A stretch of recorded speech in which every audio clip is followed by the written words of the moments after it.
Shalom. Salam sejahtera bagi kita semua. Kita yang boleh hadir saat ini maupun kita yang beribadah di rumah masing-masing. Kita bersyukur anugerah Tuhan besar bagi kita. Itu dikala kita masih ada hingga hari ini. Mari saat ini kita mempersiapkan hati dan pikiran kita untuk datang beribadah kepada Tuhan. Kita datang mendekat kepadanya. Dan dikala kita datang kepadanya, rasa tenang dan damai menjadi bagian kehidupan kita hari lepas hari. Mari kita angkat pujian, hanya dekat Allahku, rasa tenang hatiku.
Di saat ini untuk beribadah, memuji dan menyembah, memuliakan namanya. Mari sambil berdiri kita meninggikan dia, memuji dia, kita katakan, berilah hormat padanya.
Pertolongan kepada kita adalah dalam nama Tuhan yang menjadikan langit dan bumi, yang tetap setia untuk selama-lamanya dan tidak meninggalkan perbuatan tangannya. Amin. Salam kasih karunia dan damai sejahtera dari Allah Bapa dan Tuhan kita Yesus Kristus menyertai saudara-saudara semua. Amin.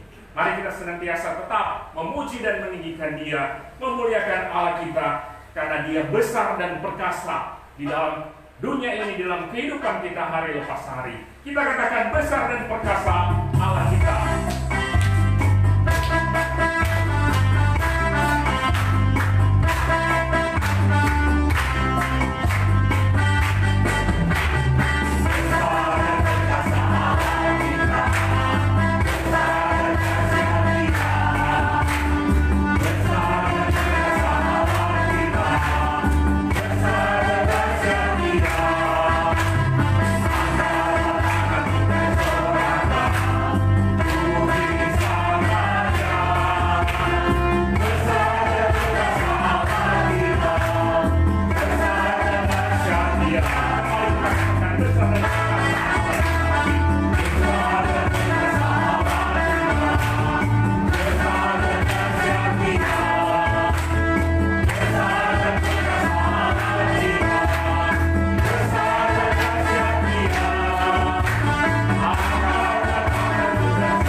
dan Juru Selamat. Nah, sewaktu yang dikasih Tuhan untuk lebih lanjut, kita boleh memuji dan menyembah Tuhan dalam kehidupan yang sementara kita jalani. Seringkali kita melakukan apa yang diinginkan kita, bukan yang diinginkan oleh Tuhan, yang berakibat kita berbuat dosa di hadapan Tuhan.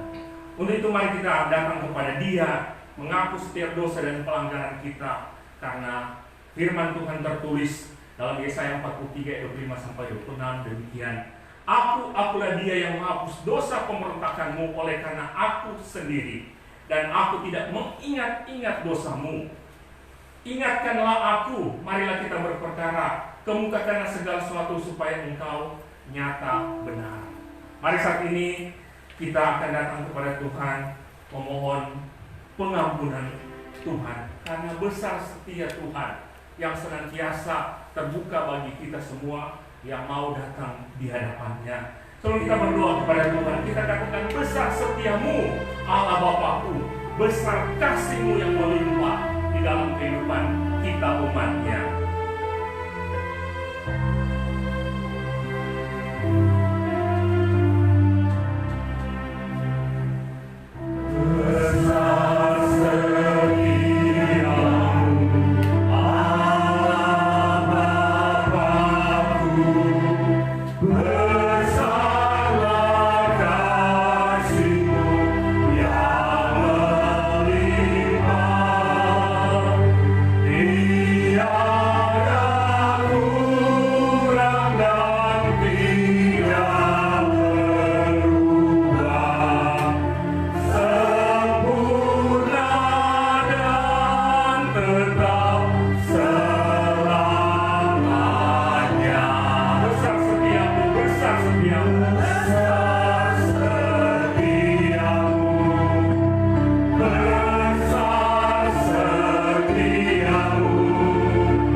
Besar setiamu, besar setiamu.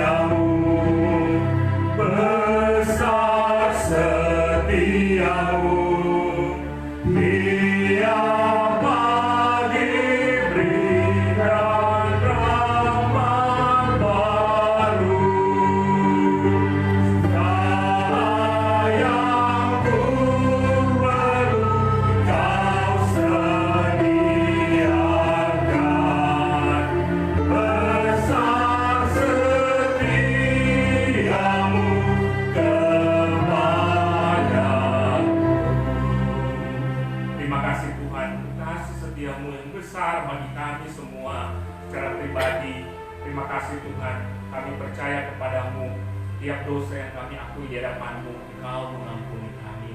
Terpujilah Engkau Tuhan yang menyucikan dan menguduskan kami.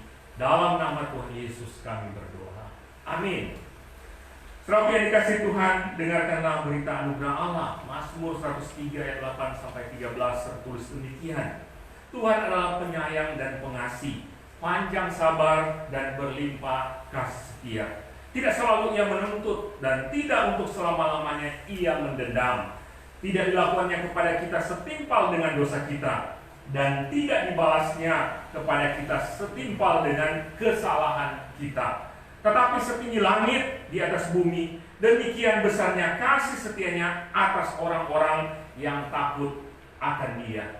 Sejauh timur dari barat, demikian dijauhkannya daripada kita pelanggaran kita.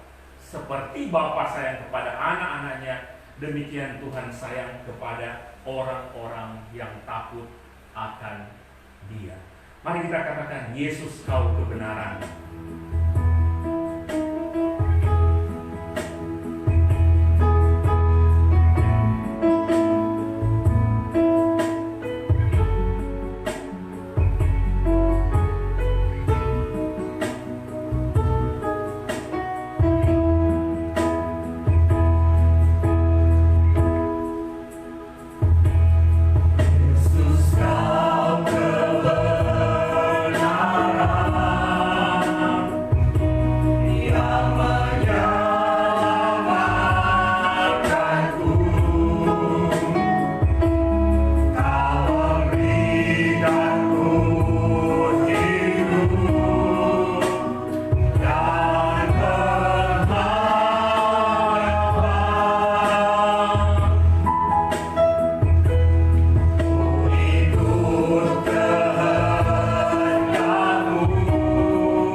dari kasih Yesus. Nah, sesuatu yang dikasih Tuhan, saat ini mari kita menyiapkan hati dan pikiran kita. Hidup kita terarah kepada Tuhan senantiasa, dan kita saat ini akan diperlengkapi lagi dengan kebenaran firman Tuhan. Segala tulisan yang diilhamkan Allah kita tahu memang bermanfaat untuk mengajar, untuk menyatakan kesalahan, untuk memperbaiki kelakuan, dan untuk mendidik orang dalam kebenaran. Mari dalam persiapan kita katakan, Kau berfirman, apapun yang terjadi dalam hidup ini, kita tidak perlu ragu akan kasih Tuhan.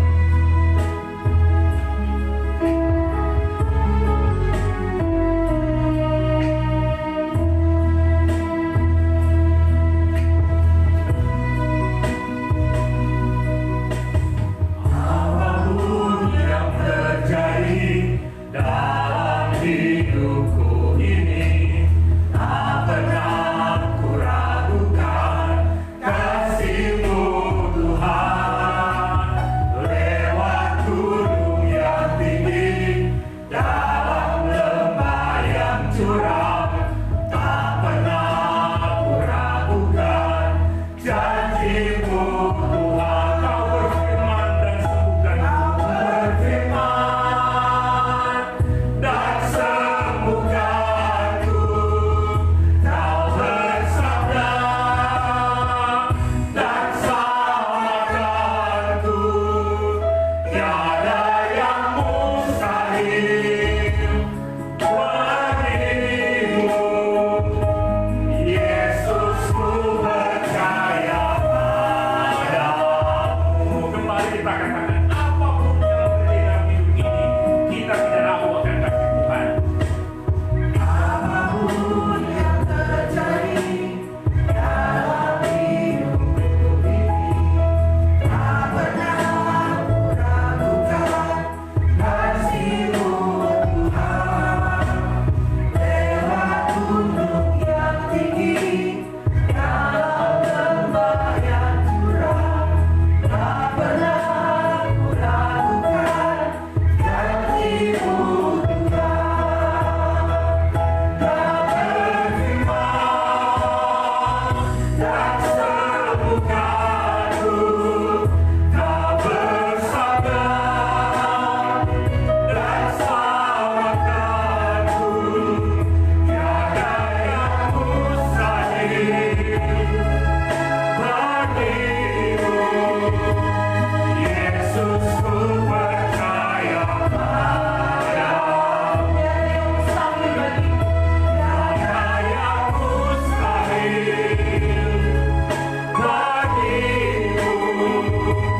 Yesus, ku percaya padamu. Yesus, ku percaya padamu. Yesus, ku percaya padamu. Yesus, ku percaya padamu.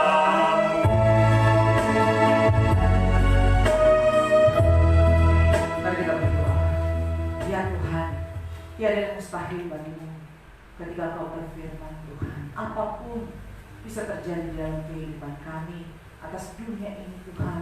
Kami sungguh percaya kepada Engkau, Tuhan, dan kami mau mempercayakan hidup kami hanya kepada Engkau saja, Tuhan. Lewat firman Tuhan yang boleh, Tuhan, terus mengingatkan dan menegur kami, manusia, Tuhan, ciptaan manusia yang sudah ditebus oleh darah yang mahal, sehingga Tuhan, hidup kami hanya oleh karena percaya, hanya oleh karena iman kepada Tuhan Yesus. Berkatilah waktu pembacaan dan renungan firman saat ini, bahkan hamba-Mu yang akan menyampaikannya, biarlah ada di dalam terang dan pimpinan Tuhan. Di dalam nama Yesus Kristus kami memohon pertolongan Tuhan. Amin. Shalom bagi kita semua. Puji Tuhan.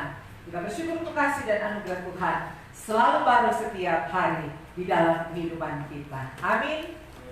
Ya, puji Tuhan. Bapak Ibu Saudara, ada seorang pemuda, dia baru saja lulus kuliah.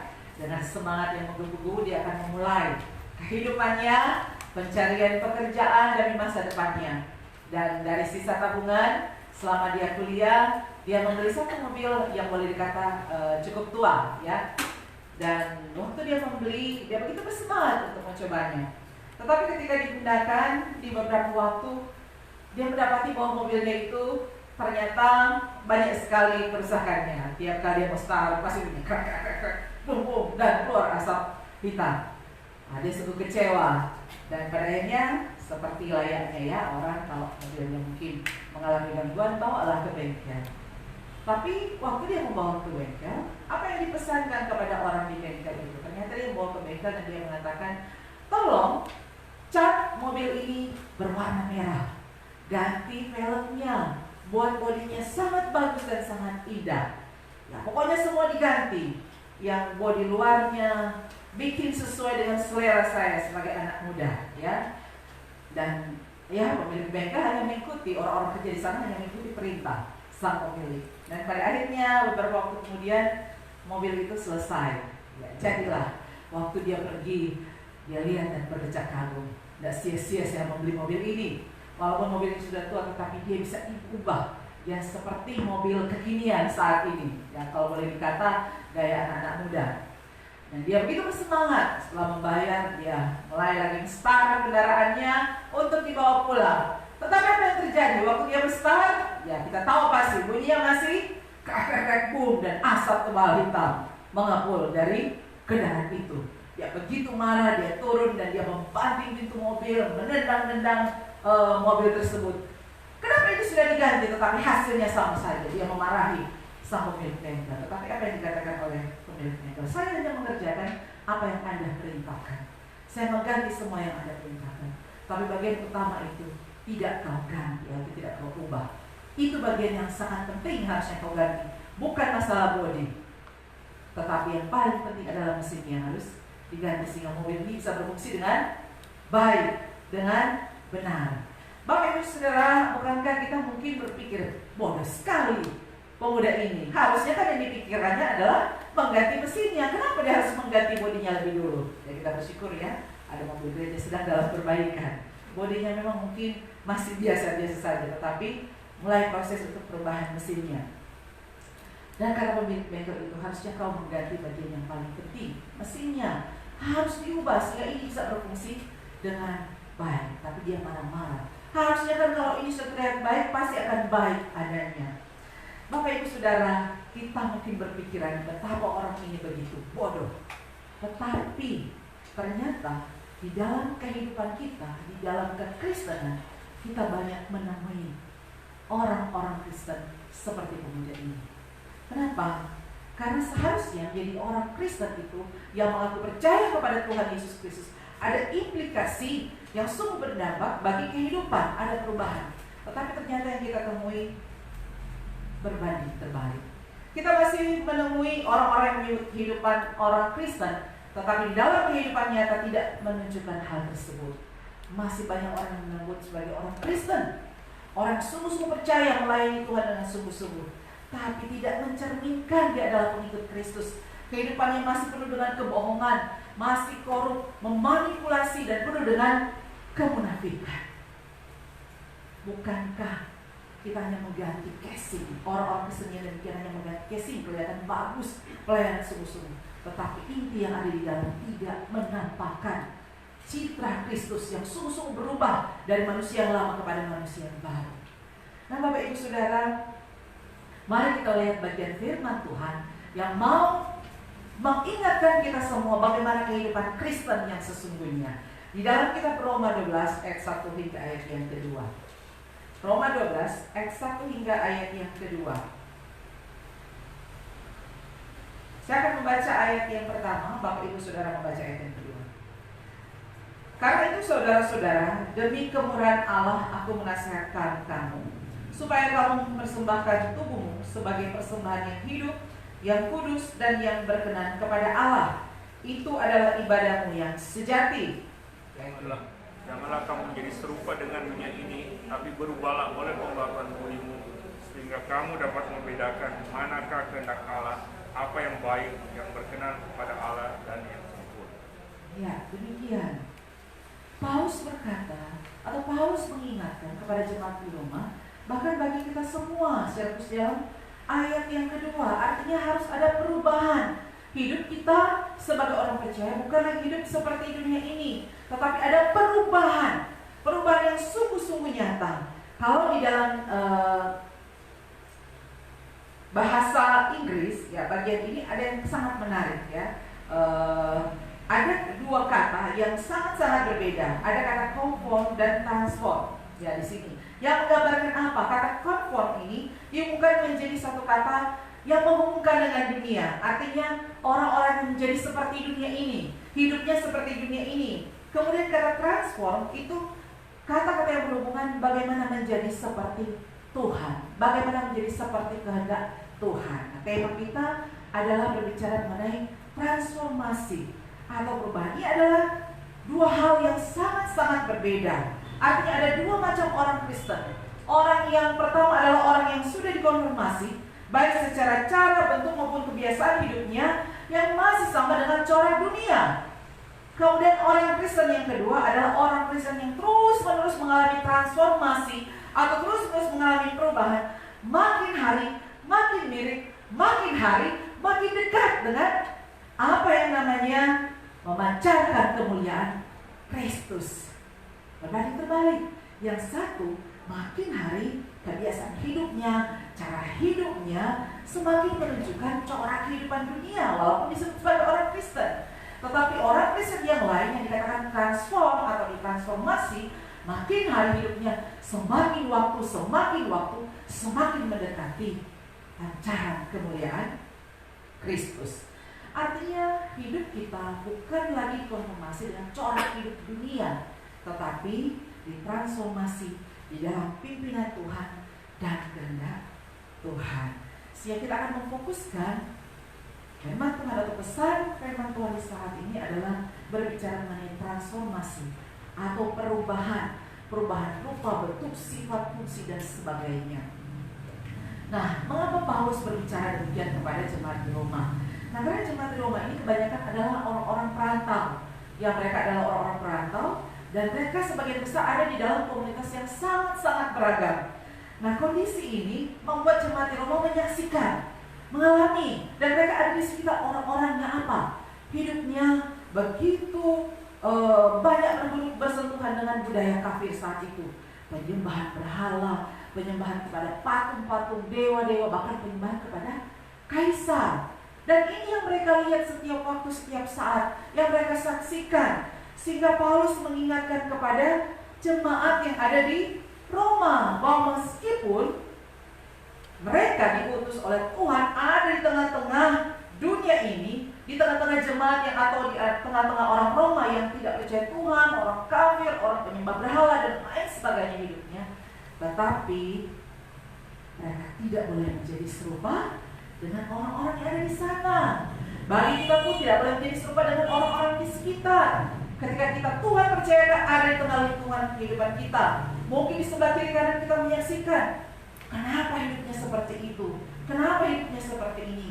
Bagi kita yang sudah percaya kepada Tuhan, betul-betul kita tidak boleh terpengaruh oleh kehidupan dunia saat itu. Kalau mungkin anak kecil, betul-betul kita harus bimbing benar-benar. Dengan keras kita mengingatkan, mungkin seperti kanan, mulai lewat jalan situ ya, karena jalan ini ada di lubang, ada di batu, buat dan sebagainya. Kita tuntun, kita pegang tangannya. Kenapa? Karena jangan sampai tersandung, jatuh dan lain sebagainya. Betul-betul dituntun. Nah, jemaat di Roma ini yang sudah mengenal Kristus harusnya betul-betul tahu. Sehingga Paulus mengingatkan, Paulus sekali meneguhkan, Paulus menuntut mereka dan mengatakan jangan jadi seperti dunia ini. Artinya apa? Bukan berarti kita ditarik ke dunia ini untuk kita menjadi sangat-sangat eksklusif seperti seorang biaran mungkin. Sudah jangan kemana-mana, tidak bisa kemana-mana. Kita berdiam diri saja supaya kita tidak terkontaminasi di tengah-tengah dunia ini. Tetapi sebenarnya kita disuruh pergi untuk bersaksi di tengah-tengah dunia ini, tetapi jangan menjadi serupa dengan dunia ini. Saya ingat waktu KKN, saya betul-betul memuji teman saya, seorang pria, orang Minahasa. Saya dapat tempat KKN di Minahasa, daerah yang waktu itu saya tidak akan menyebutkan namanya, sangat terkenal dengan sumber kemabukan, kekacauan, dan lain sebagainya di masa itu, ya tahun 90-an menuju 2000-an. Ya, di daerah yang sangat terkenal saat itu, dan sekarang sudah seperti itu, sangat terkenal. Dan hampir semua pemudanya pasti sudah merasakan namanya minuman keras dan mabuk-mabukan. Teman saya ini, dia adalah teman pemuda saya juga. Dia menyaksikan kepada kami, dia menceritakan waktu dia berkumpul dengan pemuda-pemuda yang ada di sana dalam salah satu acara, mereka sudah mengurung dia dan memaksa dia minum. Kamu harus minum. Dia seorang pelayan Tuhan, seorang pemuda yang sungguh-sungguh melayani Tuhan. Kemudian mereka menyuruh dia, kalau kamu tidak minum, kamu akan tahu akibatnya. Dan yang satu yang sudah mabuk bilang, kita mengpukul kalau tidak minum. Dalam bahasa mereka sehari-hari saat itu. Kemudian dia berdoa, Tuhan kasih kuat kita. Mereka sudah memaksa luar biasa. Minumannya sudah ditaruh ke bibir dan satu orang sudah siap untuk memukul dia. Tetapi dengan hikmat Tuhan dikatakan, maaf, tidak. Sekalipun kalian memaksa, saya ada di tengah sini, saya ingin bergaul dengan kalian, tapi saya tidak ingin mengikuti cara minum karena saya tidak bisa minum ini. Apa yang terjadi? Dia sudah siap dipukul. Dia bilang, kita tutup mata, siap untuk dipukul, ya, karena dia sudah tahu resikonya. Dan apa yang terjadi? Salah seorang pemuda datang, dia menepis orang-orang di sana, dan dia memarahi mereka. Jangan coba-coba. Waktu dia bilang dia tidak bisa, kita puji. Kenapa? Karena dia tidak seperti kamu-kamu. Waktu diancam sedikit, langsung takut, tetapi dia dengan teguh. Walaupun kita mengancam, tapi dia dengan teguh berkata bahwa saya tidak ingin ikut arus minum keras. Dan mulai saat itu apa yang terjadi? Semua orang pemuda yang ada di sana begitu menghormati dia. Ketika mereka minum, mereka sendiri yang menahan. Jangan berani kasih dia, jangan berani mengajak dia. Bapak Ibu Saudara, bagi saya ini satu kesaksian yang luar biasa. Ketika dia ada di tempat, atau Tuhan mengutus di tempat, seharusnya mungkin kita bisa ikut arus dunia, tapi dengan satu tekad dan keteguhan hati, seperti kata Paulus, jangan menjadi seperti dunia ini. Dan dia menang, artinya dia menang menghadapi situasi saat itu. Dan apa yang terjadi? Apakah dia jauhi? Tidak. Dia sangat dihormati di antara orang-orang yang ada di sana. Namanya begitu terkenal. Jangan pernah ganggu dia, jangan pernah korek dia. Dia seorang pemuda yang luar biasa. Dan itulah yang Paulus minta kepada jemaat yang ada di Roma. Kalau kita kembali ke ayat yang 1, dikatakan bagaimana penyerahan hidup kita. Artinya korban yang hidup, persembahan diri yang hidup. Artinya seluruh hidup kita, seluruh aspek kita adalah menjadi korban yang hidup. Jangan kita menyerahkan aspek kehidupan kita, seluruh hidup kita menjadi korban yang mati. Karena apa? Dosa dan pelanggaran yang kita lakukan.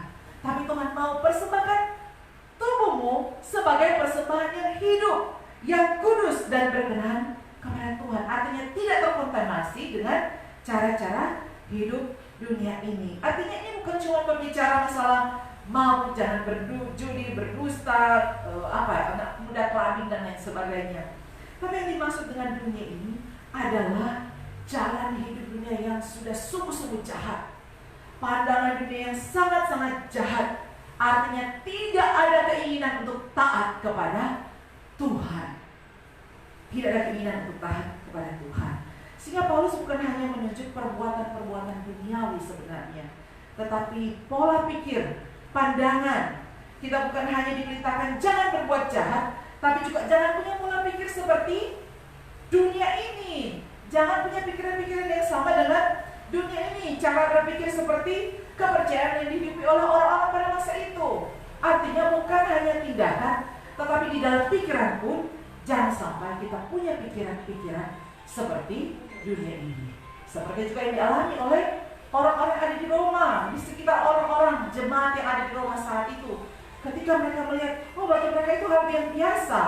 Oh pimpinan, kaisar, itu hal yang sangat-sangat biasa. Ini adalah pandangan dunia. Ketika mau menyerahkan hidup, hati untuk menyembah sesuatu yang apa? Dipercayai, bukan hanya kepada Tuhan yang memang wajib kita sembah, kita tinggikan. Sehingga Paulus menegur jemaat Roma yang rupanya di dalam ibadah mereka pun sudah terkontaminasi dengan cara-cara orang kafir saat itu.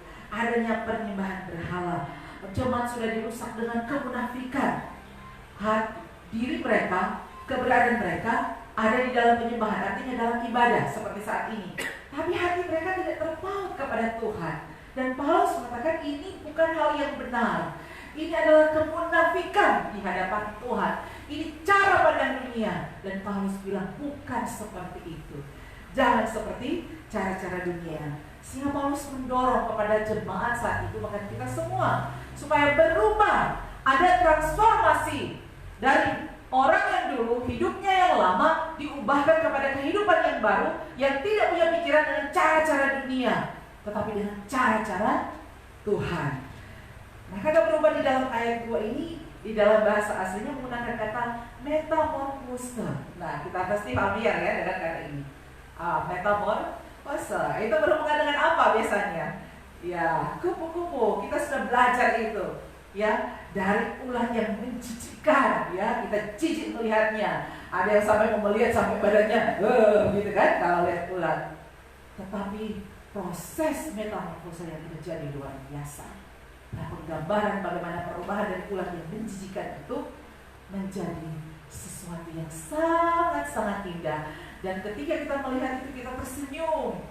Ya, hati ini senang melihat. Dari kita melihat sesuatu yang menjijikkan, yang tak enak dilihat, berubah kepada sesuatu yang sungguh indah kita lihat. Ini namanya metamorfose. Dan perubahan-perubahan ini pastinya membutuhkan waktu, ya. Ular itu tidak sekejap jadi ting, dia berubah menjadi kupu-kupu. Tetapi ada proses. Dia melepaskan kulitnya dan lain sebagainya, sehingga menghasilkan satu kupu-kupu. Dan pastinya membutuhkan proses. Nah, Paulus berbicara mengenai transformasi. Paulus mengatakan bagaimana kita berhenti hidup seperti dunia ini dan diubah menjadi orang yang hidup memikirkan atau pola pikir kerajaan sorga. Dan ini bisa terjadi karena adanya perubahan atau pembaruan pikiran kita.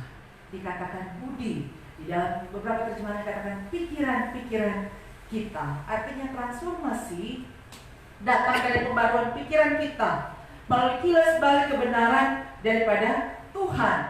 Transformasi bukan hanya sekedar berbicara mengenai modifikasi perilaku seperti kendaraan yang dipunyai oleh pemuda tadi. Bukan hanya sekedar modifikasi luarnya supaya terlihat kinclong, baik, mengkilat. Tetapi ini berbicara pembaruan pikiran kita. Itu yang paling utama. Apa yang dikatakan oleh John Piper? Kita sama sekali tidak berguna sebagai orang Kristen yang memuliakan Kristus jika semua yang kita lakukan adalah menyesuaikan diri dengan dunia di sekitar kita. Pikiran kita menyesuaikan diri dengan dunia sekitar kita. Artinya apa? Transformasi ini bukan berarti beralih dari daftar kehidupan kedagingan kemudian diubahkan seperti orang-orang yang hidup mentaati hukum Taurat. Paulus tidak menuliskan demikian. Tetapi kalau kita ingat, Paulus mengatakan bagaimana kehidupan orang yang hidup dengan perilaku atau perubahan-perubahan sesuai yang tertulis dalam Galatia. Ada buah-buah roh, kasih, sukacita, dan masyarakat dan lain sebagainya. Artinya apa? Transformasi adalah perubahan yang mendalam, yang dibeli dengan darah, ditempa oleh Roh Kudus, sehingga dari dalam itu memancarkan keluar. Dan itulah yang terpancar. Ada buah-buah roh yang terpancar di dalam kehidupan kita. Bukan seperti tuntutan hukum Taurat. Paulus tidak menuliskan demikian. Tapi ada perubahan dari kedagingan berubah kepada buah-buah, yaitu buah Roh Kudus. Dan itu yang Paulus mau untuk terjadi di dalam kehidupan kita orang-orang percaya. Ada seorang hamba Tuhan yang luar biasa dipakai oleh Tuhan di Inggris, namanya Lloyd Jones. Ya, dia adalah seorang, dia sudah meninggal. Dia adalah seorang dokter yang luar biasa. Dan di dalam karirnya, dia secara medis, dia adalah dokter medis. Dia dipilih untuk menjadi dokter di istana Buckingham. Nah, seharusnya dia mendapatkan kehormatan yang sangat tinggi saat itu di dunia kedokteran. Banyak dokter saat itu berlomba-lomba untuk menjadi bagian dari tenaga medis yang dipekerjakan di istana Buckingham. Ini kehormatan yang luar biasa. Dia dipilih, tetapi pada akhirnya dia tidak menerima, akhirnya dia mengundurkan diri. Padahal penghasilan yang didapatkan saat itu sangat-sangat besar, dan ini menjadi impian semua dokter yang di Inggris saat itu. Dia mengundurkan diri. Dia tidak mau menerima posisi tersebut dan dilepaskan posisi ini. Dan bagi semua teman-teman sejawatnya mengatakan dia adalah orang yang bodoh, melepaskan kesempatan yang luar biasa. Tetapi apa yang dia katakan? Ketika dia mendapatkan pandangan yang diberikan oleh Tuhan bahwa kehendak Tuhan lebih penting daripada keuntungan pribadi, dia mengatakan kepada orang-orang saat itu bahwa kehendak Tuhan lebih penting daripada keuntungan pribadi. Dan waktu di usia lanjutnya ada seorang hamba Tuhan mengatakan bahwa kekristenan mempunyai warisan yang begitu banyak untuk menggali firman Tuhan ketika Light Church ini menyerahkan dirinya untuk menjadi seorang hamba Tuhan, seorang yang dipakai Tuhan luar biasa, melepaskan segala sesuatu di tengah-tengah dunia ini. Dia menafsirkan begitu banyak bagian Alkitab dan menjadi berkat bagi banyak orang. Bapak Ibu Saudara, ini tidak berarti bahwa orang tidak boleh atau dilarang untuk hidup misalnya sukses atau mungkin punya harta benda yang kita upayakan dengan sekuat tenaga. Bukan seperti itu. Apakah orang tidak boleh kaya sebagai orang Kristen? Bukan seperti itu. Artinya bukan juga kita meninggalkan segala sesuatu supaya orang menjadi miskin, supaya kita menjadi menderita. Bukan seperti itu. Tetapi saat Tuhan mau kita meninggalkan sesuatu, Tuhan mau kita ikut pimpinan Tuhan kemana Tuhan mau bawa, atau seperti apa yang kita mau lakukan, Tuhan mau kita lakukan, bersediakah kita mengorbankan? Bersediakah kita tidak menghiraukan untung dan rugi yang harusnya kita terima? Inilah konsep perubahan, yaitu perubahan penilaian yang berdasarkan standar surgawi, bukan lagi standar dunia. Kita lebih banyak menghitung standar dunia saat ini, ukuran kesuksesan di mana kita banyak uang, di mana kita bisa punya jabatan yang tinggi. Bukan seperti itu, tetapi perubahan nilai-nilai surgawi. Ketika kita menjadi kaya, apakah kita juga kaya di dalam iman? Apakah kita sukses? Apakah kita betul-betul sukses di dalam iman kepada Tuhan dan boleh berbuah bagi kemuliaan nama Tuhan? Itulah perubahan yang sesungguhnya di dalam kehidupan kekristenan. Sehingga pembaruan menjadi satu alat penting di dalam transformasi. Paulus berbicara mengenai satu fokus penting juga di dalam transformasi, yaitu pembaruan pikiran kita. Betapa pentingnya ketika kita mau mempersembahkan seluruh hidup kita kepada Tuhan, penyembahan kita bernilai kekal. Inilah pembaruan pikiran yang seharusnya terjadi ketika ada perubahan, ada transformasi di dalam kehidupan kita. Ini yang menjadi kunci. Ada perubahan, ada pembaruan di dalam pikiran kita. Sehingga menjadi pertanyaan, apa yang salah sih dengan pikiran kita manusia? Mengapa kita perlu diperbaharui? Dan seperti apa pembaruan itu? Nah, ada banyak orang berpikir satu-satunya masalah dengan pikiran manusia ketika dia tidak punya akses terhadap banyaknya pengetahuan, sehingga banyak orang mati-matian berupaya dengan sekuat tenaga untuk terus menambah pengetahuan. Ini tidak salah. Tetapi akhirnya menjadikan pendidikan dan sumber-sumber pengetahuan lainnya menjadi satu alat yang penting dan agung, yang menjadi alat penting yang agung untuk memenuhi pikiran kita. Tetapi Alkitab memiliki analisis yang lain dalam hal ini, ya. Ada di dalam Roma 12 ayat 2, diperbaharui di dalam roh pikiran kita, di dalam versi yang lainnya. Tetapi setidaknya pikiran manusia ini bukanlah komputer yang canggih yang bisa mengolah semua data kemudian disajikan dengan di dalam hati kita semua manusia, ya, sebagai satu respon eksponensial satu dengan yang lainnya. Bukan seperti itu. Tetapi pikiran juga adalah roh. Ada roh yang menuntun kita semua. Sehingga dengan kata lain, pikiran kita juga punya pola pikir. Ya, punya pola pikir. Ia juga memiliki pemikiran-pemikiran, artinya ada sikap yang harusnya diperbaharui tiap-tiap waktu. Masalah dengan pikiran kita bukan hanya kita terbatas, menurut John Piper, tetapi masalahnya yang terjadi dengan pikiran kita yang sudah dipenuhi dengan pengetahuan-pengetahuan adalah karena pikiran kita sudah jatuh. Pikiran kita sudah sungguh-sungguh jatuh. Masalah dengan pikiran kita bukan lagi berbicara mengenai informasi yang terbatas, keterbatasan kita, tetapi kejatuhan kita. Kejatuhan yang seperti apa? Artinya di dalam kehidupan kita yang jatuh ini adalah pola pikir yang menentang supremasi mutlak daripada Tuhan. Ketika pikiran ini dipenuhi dengan pengetahuan, dengan informasi yang begitu banyak, manusia cenderung, dan tidak semua yang saya katakan, tidak semua, manusia cenderung menolak supremasi mutlak daripada Tuhan. Tidak semua saya katakan ya, tetapi kecenderungan. Banyak kita lihat orang-orang yang begitu pintarnya, tetapi pada harinya dia tidak membawa pemikirannya itu untuk terus diperbaharui di dalam Tuhan, sehingga membuat dia jatuh. Kenapa? Karena dia merasa bahwa dia Tuhan atas kehidupannya, Tuhan atas dirinya, bukan lagi Tuhan yang menjadi Tuhan atas pikirannya, atas kehidupannya. Sehingga di dalam Roma 1 ayat 8, Paulus sudah menyatakan, dan karena mereka tidak perlu untuk mengakui Allah, maka Allah menyerahkan mereka kepada pikiran-pikiran yang terkutuk, sehingga mereka melakukan apa yang tidak pantas.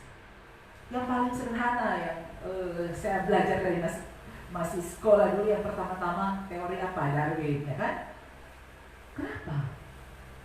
Karena ada begitu banyak teori, pengetahuannya luar biasa, sehingga dia memutarbalikkan kebenaran yang sesungguhnya. Kebenaran yang sesungguhnya. Kenapa? Karena tidak perlu mengakui Tuhan, maka Allah menyerahkan mereka kepada pikiran-pikiran yang terkutuk, sehingga mereka melakukan apa yang tidak pantas. Dan inilah yang banyak kali dialami oleh banyak orang. Kita tidak lagi melihat Tuhan yang menciptakan, tidak lagi melihat kekuasaan dan kedaulatan Tuhan atas kehidupan manusia. Bahkan di masa saat ini pun, di tengah situasi pandemi COVID-19 ini, masih banyak orang yang belum mengakui bahwa ini adalah kedaulatan Tuhan. Kita manusia yang terbatas ini, Tuhan yang mempunyai kita, Tuhan yang menciptakan kita. Dan masih orang berpikir, bukan, tidak ada corona, ini mah cuman ya begitulah. Bukannya datang kepada Tuhan, tapi dengan pikiran-pikirannya. Ada yang masih bertanya-tanya, bahkan mempertanyakan. Kita berkata bahwa di dalam Roma 1:3, mereka menggantikan kemuliaan Allah yang tidak fana dengan gambaran yang mirip dengan manusia yang fana. Itulah pikiran-pikiran manusia. Dan itulah yang salah dengan pikiran kita. Sehingga kalau kita melihat di dalam ayat 2 ini sebenarnya merujuk, kita melihat di dalam ayat 1. Tujuan dari kehidupan kita adalah untuk beribadah kepada Tuhan, mempersembahkan hidup kita yang kudus kepada Tuhan, seantero hidup kita kepada Tuhan, menggunakan seluruh tubuh kita, seluruh hidup kita untuk menunjukkan nilai Allah di dalam segala keberadaannya di dalam Kristus Yesus. Jadi bukan saya, bukan pikiran saya, tetapi Tuhan. Kenapa? Karena pikiran kita pada dasarnya bukanlah pikiran yang menyembah Tuhan, tetapi menyembah diri kita sendiri. Dan ini yang harus dibaharui supaya ada perubahan yang nyata. Ini yang harus dibaharui. Di dalam Efesus 4 ayat 17-18 sangat keras menegur. Sebab itu kukatakan dan kutegaskan ini kepadamu di dalam Tuhan, jangan hidup lagi sama seperti orang-orang yang tidak mengenal Allah, dengan pikiran yang sia-sia dan pengertian yang gelap, jauh dari persekutuan dengan Allah. Karena kebodohan yang ada di dalam mereka dan karena kedegilan hati mereka. Di dalam versi yang lain mengatakan kekerasan hati mereka. Sehingga Paulus membawa kita lebih dalam untuk memahami pikiran yang sia-sia, pemahaman yang gelap, ketidaktahuan, bahkan kekerasan hati mereka. Inilah yang paling dalam menginfeksi kehidupan kita, orang-orang yang percaya. Menginfeksi orang-orang percaya, kekerasan hati. Yang paling sederhana misalnya, ketika kita diingatkan lewat firman Tuhan Ketika saya merasa ada kekerasan dalam hati, oh firman ini berbicara untuk dia, bukan kepada saya. Karena firman ini berbicara untuk kita semua, Bapak Ibu Saudara. Kenapa? Pikiran ini mulai menginfeksi kehidupan kita, hati kita, hati yang keras, hati yang tidak tunduk kepada supremasi atau kedaulatan Allah, kekuasaan tertinggi daripada Allah, dan merasa bahwa kita lah manusia yang berkuasa atas kehidupan kita sendiri. Sehingga bagaimana supaya kita diubahkan? Bagaimana supaya kita semua diubahkan? Supaya ada pembaruan, sehingga kita boleh diubahkan, lalu transformasi menjadi orang Kristen yang sungguh-sungguh semakin dekat kepada kemuliaan Kristus. Yang pastinya ini adalah karya Roh Kudus. Ya, ini pastinya adalah karya Roh Kudus di dalam kehidupan kita. Pembaruan artinya apa? Roh membarui pikiran kita ketika kita menjadikan Yesus sebagai Tuhan dan Juru Selamat di dalam hidup kita. Pastinya ada Roh Kudus yang diam dan tinggal di dalam kehidupan kita, dan dia akan terus memperbaharui pikiran kita. Dan pastinya kita harus membuka hati untuk Roh Kudus berbicara. Bapak Ibu Saudara, ini kita bertanya, kalau Roh Kudus memperbaharui, Roh Kudus yang berbicara dalam hati kita, harusnya ada perubahan. Manusia punya kehendak bebas di dalam diri setiap manusia. Ya. Manusia punya kehendak bebas dalam diri setiap manusia. Roh Kudus sudah berbicara, Roh Kudus sudah mengingatkan, Roh Kudus sudah menuntun tiap-tiap waktu dalam kehidupan kita. Tapi kita seringkali mengeraskan hati kita, meluaskan hati kita untuk Roh Kudus menegur. Roh Kudus berbicara, Roh Kudus menuntun setiap langkah, setiap pikiran kita, dan kita harusnya sangat bergantung kepadanya, pekerjaan Roh Kudus di dalam kehidupan kita. Artinya apa yang Roh Kudus lakukan? Yang mengubah kita untuk menjadi serupa dengan gambaran kemuliaan Allah yang sudah hilang oleh karena dosa manusia, tetapi kembalikan gambaran kemuliaan Allah di dalam kehidupan kita. Dia bekerja untuk menghancurkan hati yang keras, yang membutahkan dan merusak pikiran kita, sehingga luaskan Roh Kudus untuk terus berbicara di dalam kehidupan kita. Roh Kudus berbicara, menuntun kita dengan cara yang luar biasa, yaitu lewat firman Tuhan. Dan firman Tuhan yang menegur, menuntun kita, umatnya. Roh Kudus memimpin kita kepada firman kebenaran, sehingga kita bersyukur ketika tiap waktu kita menyiapkan waktu untuk membaca firman Tuhan, untuk berdoa, menjalin hubungan yang intim dengan Tuhan. Roh Kudus berbicara, menuntun. Ketika kita membuka Alkitab, kita mungkin menangis saat itu, mungkin hati kita hancur ketika Tuhan menegur lewat firman itu. Itu Roh Kudus yang terus berbicara, terus menuntun kita semua untuk semakin hari semakin dihancurkan kekerasan hati kita. Ketika kita membaca, merenungkan firman Tuhan, Roh Kudus memimpin dan menggerakkan kita. Kadang-kadang kita ingin melakukan satu hal yang tidak beres, tapi tuntunan Roh Kudus mengingatkan kita, ini tidak benar. Ketika kita membuka hati, meluaskan Roh Kudus bekerja, berbicara, kita pasti dituntun, dan kita tidak melakukan hal-hal yang demikian. Setiap waktu ada perubahan yang signifikan di dalam kehidupan kita. Sehingga betapa pentingnya Alkitab menjadi bagian kehidupan kita. Betapa pentingnya ada relasi yang intim dengan Tuhan lewat membaca bagian firman Tuhan. Dan ini prosesnya bukan dalam sekejap terjadi, berubah, tidak. Ada proses yang meyakinkan. Ketika kehidupan lama kita betul-betul dihancurkan oleh pekerjaan Roh Kudus dan firman Tuhan yang mengingatkan kita lewat persekutuan yang boleh saling mengingatkan, menopang. Ada proses yang menyakitkan bagi kita semua ketika kita harus menghancurkan keakuan kita. Tetapi itulah perubahan yang terus menerus. Bapak Ibu Saudara mungkin masih ingat kemungkinan anak-anak remaja boneka Barbie, ya. Itu menjadi kesenangan dari anak-anak, boneka Barbie. Dan ada seorang wanita sepanjang hidupnya dia mau menjadi seperti Barbie, ya, namanya Nanette Hammond, ya. Dia menghabiskan sisa hidupnya dari umur 27 tahun kalau tidak salah untuk mengubah dirinya menjadi seorang yang mirip Barbie.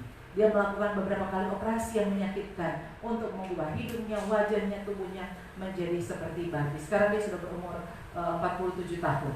Dan dia berkata bahwa dia masih akan melakukan beberapa perubahan. Dan dia berkata bahwa sampai umur 70 dia mau dirinya tetap kelihatan seperti Barbie. Dia sudah sampai saat ini sudah menghabiskan kurang lebih 6 sekian lebih miliar.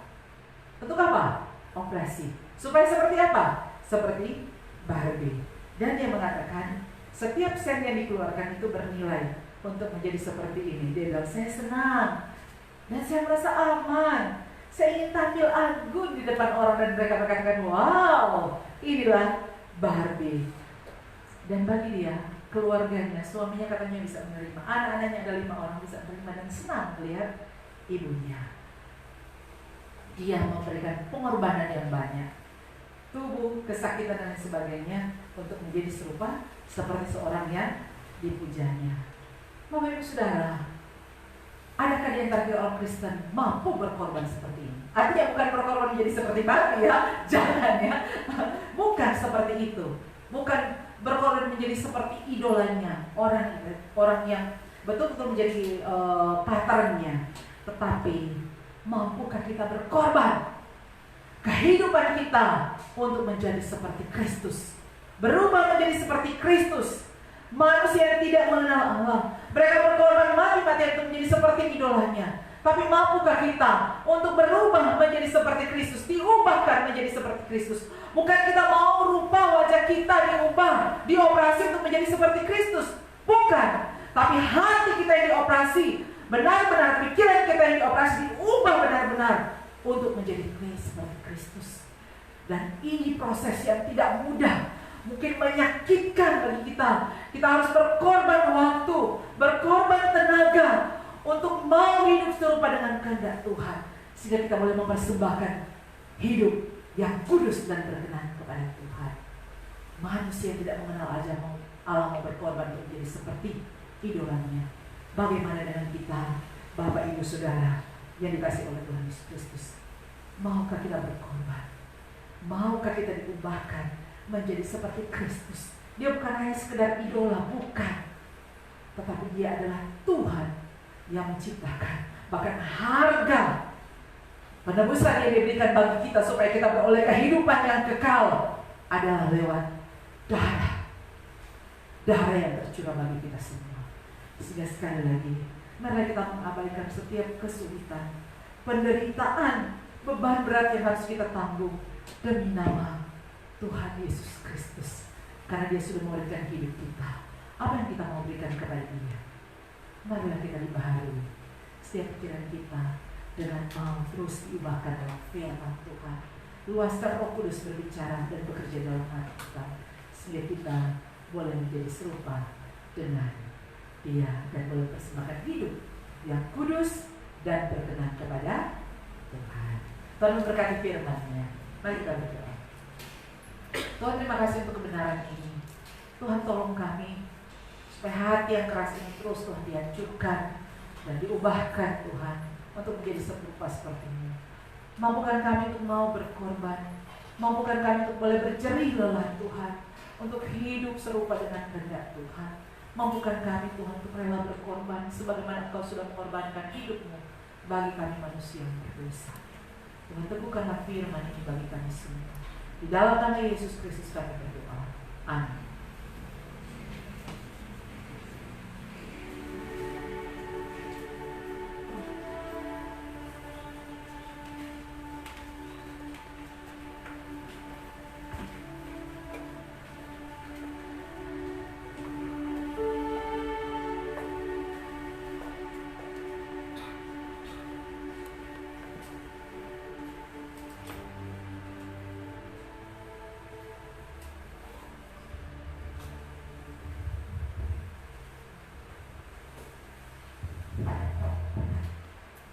Ya, puji nama Tuhan, kita sudah boleh diperlengkapi lagi dengan firman Tuhan.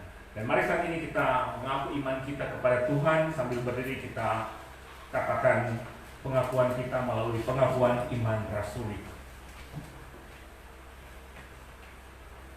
Pengakuan iman rasuli. Aku percaya kepada Allah Bapa yang Maha Kuasa, Khalik langit dan bumi, dan kepada Yesus Kristus, Anak yang tunggal Tuhan kita, yang dikandung dari Roh Kudus, lahir dari anak darah Maria, yang menderita sengsara di bawah pemerintahan Pontius Pilatus, disalibkan, mati dan dikuburkan, turun ke dalam kerajaan maut. Pada hari yang ketiga bangkit pula dari antara orang mati, naik ke surga, duduk di sebelah kanan Allah Bapa yang Maha Kuasa, dan akan datang dari sana untuk menghakimi orang yang hidup dan yang mati.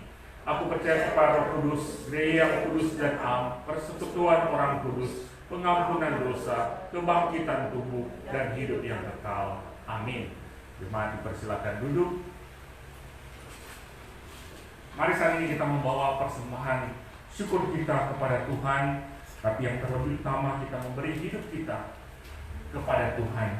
Saat ini kita membawa persembahan kita lewat berkat-berkat yang sudah Tuhan berikan kepada kita, sambil kita angkat pujian, Aku berubah, sungguh berubah.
Perubahan yang semakin serupa dengan Kristus dalam kami menjalani hari lepas hari. Terima kasih untuk bagian firman-Mu yang mengingatkan kami bahwa pembaharuan perlu terus terjadi dalam hidup kami, perubahan di dalam hati, pikiran, dan itu terekspresi lewat tindakan dan sikap-sikap kami, perkataan dan perbuatan kami. Tuhan menolong kami semua yang boleh mendengarkan bagian firman-Mu, baik yang ada bersama-sama kami saat ini maupun yang mendengar lewat media yang ada. Tuhan, biarlah Tuhan memberkati. Berkati hamba firman-Mu, Tulis Melin Mukalu yang sudah boleh menyampaikannya, terus diberkati dalam kehidupan, bahkan dalam pelayanan yang Tuhan percayakan kepadanya. Tuhan, saat ini kami juga bersyukur untuk pertolongan Tuhan, penyertaan Tuhan bagi kami semua. Tuhan senantiasa melindungi kami di situasi dunia dengan pandemi virus corona, tapi kami bersyukur Tuhan masih melindungi kami. Kami percaya ini semua hanya karena kemurahan dan anugerah Tuhan semata bagi kami.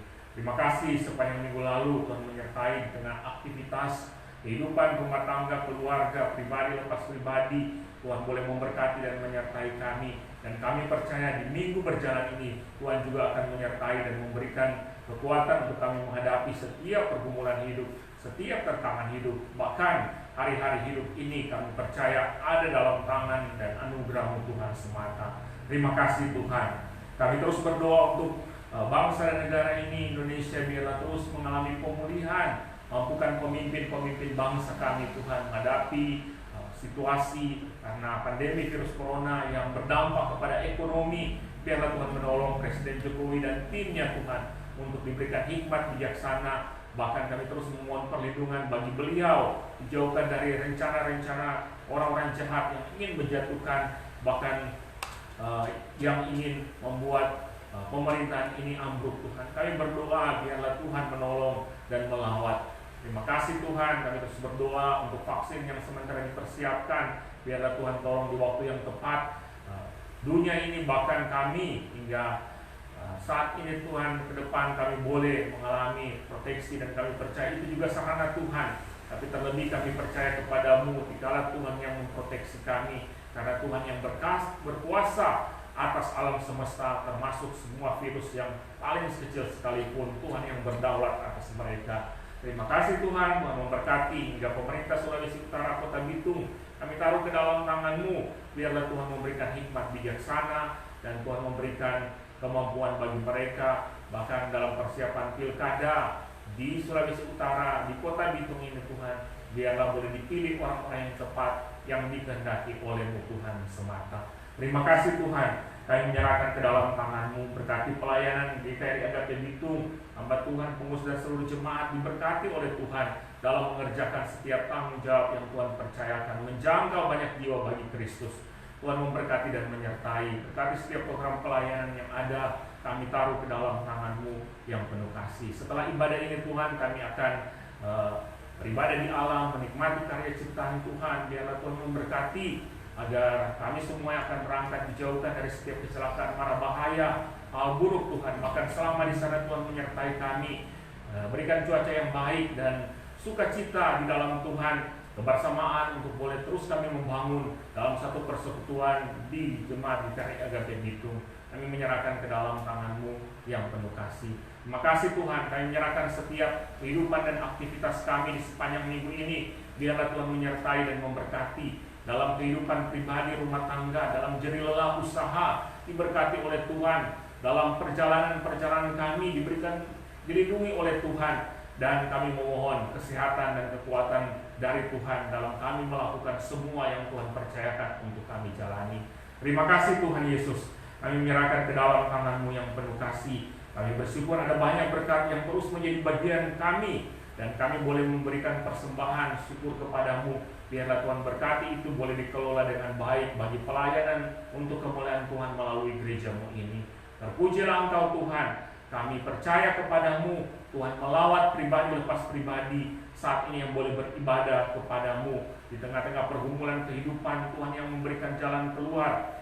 Di tengah-tengah tantangan hidup, sakit penyakit, Tuhan juga menolong. Dan berdoa untuk relasi-relasi keluarga Tuhan yang mengalami pergumulan sakit. Kami memohon belas kasih Tuhan, pemulihan daripada-Mu. Hamba-Mu Ibu Nancy, biarlah Tuhan ditolong, dipulihkan oleh Tuhan dalam proses-proses yang akan dilewati. Kami serahkan ke dalam tangan-Mu.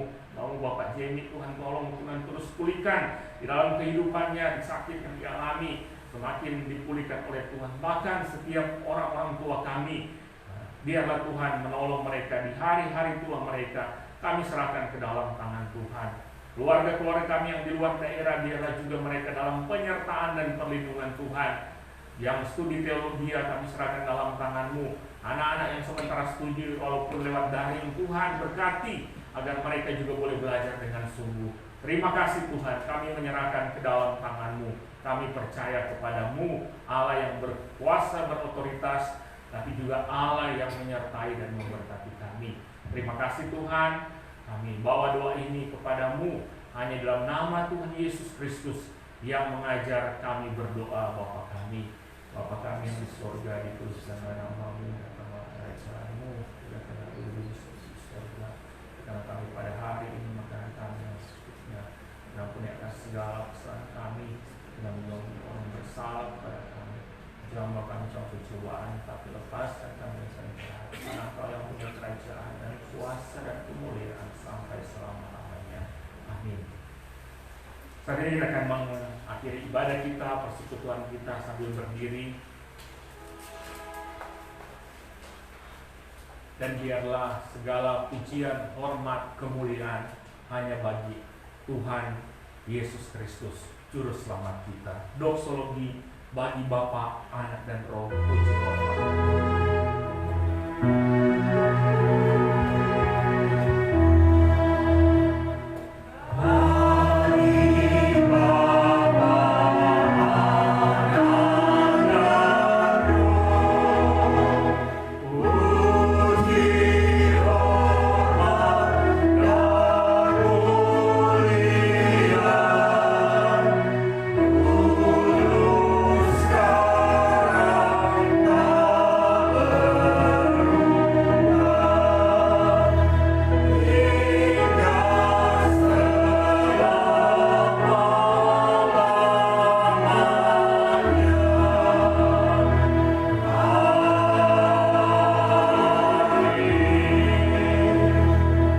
Saudara-saudara yang dikasih Tuhan, marilah kita mengarahkan hati kepada Tuhan sambil mengingat bagian firman Tuhan di hari ini, supaya ada perubahan yang boleh terus ada dalam hidup kita semakin serupa Kristus.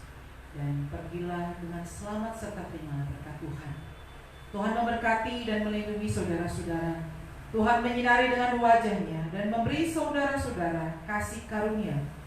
Tuhan menghadapkan wajah-Nya kepada saudara-saudara dan memberi engkau damai sejahtera sekarang ini sampai selama-lamanya. Amin.